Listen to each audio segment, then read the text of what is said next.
അവിടെ നിർത്ത് നിർത്ത് നിർത്ത്. ആ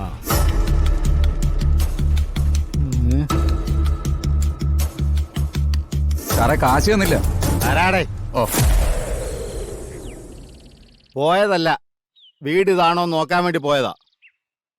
എത്രയായി? 350. 350 രൂപയാ? എന്നാ പിന്നെ ഒരു കാര്യം ചെയ്യ്, ആ RC ബുക്ക് ഇങ്ങോട്ട്, ഈ ഓട്ടോ ഞാൻ വാങ്ങിച്ചോളാം. ഇത് ആൾക്കാരുടെ സ്ഥിരം പരിപാടിയാ. കാശ് ചോദിക്കുമ്പോ ഇങ്ങനെ എന്തെങ്കിലും പറഞ്ഞില്ലെങ്കിൽ അവർക്ക് ഒരു സമാധാനവും കിട്ടൂല. ആ സമാധാനം കിട്ടണമെങ്കിലേ കാശ് കുറച്ച് വാങ്ങിക്കണം കേട്ടാ. 300 മതി, ഇനി അടുത്ത ആളെ പിഴിയാനുള്ളതല്ലേ. മീറ്ററൊക്കെ ഇട്ട് ഓർണം കേട്ടാ. ആ ഓ ഇട്ടോളാം സാറേ. സൗദാവന്യമേ, സൗദാവന്യമേ, സൗദാവന്യമേ, സൗദാവന്യമേ. അമ്മേ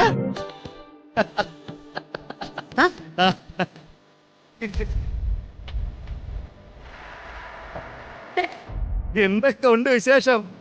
എന്താ മനസ്സിലായാ? എത്ര നാളായി കണ്ടിട്ട്? അല്ലാതെ നീ എവിടെയായിരുന്നു? അതൊക്കെ പറയാം. അല്ല ഗിരിജയല്ലേ അത്? അതെ. അല്ല എന്തൊക്കെയുണ്ട് ഗിരിജേ? അല്ല നിനക്ക് മനസ്സിലായില്ലേ?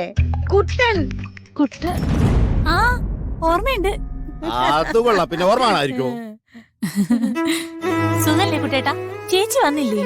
ഇല്ല, ഞാൻ ഇങ്ങോട്ട് വരണമെന്ന് പറഞ്ഞപ്പോഴേ നിങ്ങളെല്ലാരും അന്വേഷിച്ചെന്ന് പറയാൻ പറഞ്ഞു. കുട്ട ദേവനകത്തുണ്ട്. ദേവാ ധാര വന്നേ നോക്കിയേ. ദേവട്ടാ. ആഹാ, ആര്? കുട്ടനോ? വാ. എന്തുണ്ട് കുട്ടാ? പിന്നെ കാലിന് വേറെ പ്രശ്നമൊന്നുമില്ലല്ലോ? ഇപ്പൊ കുഴപ്പമൊന്നുമില്ല. ഇതെന്താ എത്താൻ ഇത്രയും താമസിച്ചത്? അത് അപ്പൊ കുട്ടൻ വരുന്ന കാര്യം നിന്നെ അറിയിച്ചിരുന്നു അല്ലേ? എന്നിട്ട് നീ എന്നോട് പറഞ്ഞില്ലല്ലോ. അത് പിന്നെ കുട്ടനല്ല ആള്. ഇവിടെ എത്തുമെന്ന് പറഞ്ഞാലും എത്തിക്കഴിഞ്ഞാലേ ഉറപ്പിക്കാൻ പറ്റൂ. നിന്ന നിൽപ്പിൽ അപ്രത്യക്ഷനാവാനും പ്രത്യക്ഷപ്പെടാനും ഒക്കെ സിദ്ധിയുള്ള ആളല്ലേ? അങ്ങനെ തന്നെ കളിയാക്കാനും വേണ്ട. ജോലിയുടെ കാര്യമാകുമ്പോ അങ്ങോട്ടും ഇങ്ങോട്ടും പോകുമ്പോ ഇങ്ങനെയൊക്കെ ആയിപ്പോവും. അതിനെന്നെ കുറ്റപ്പെടുത്താതെ.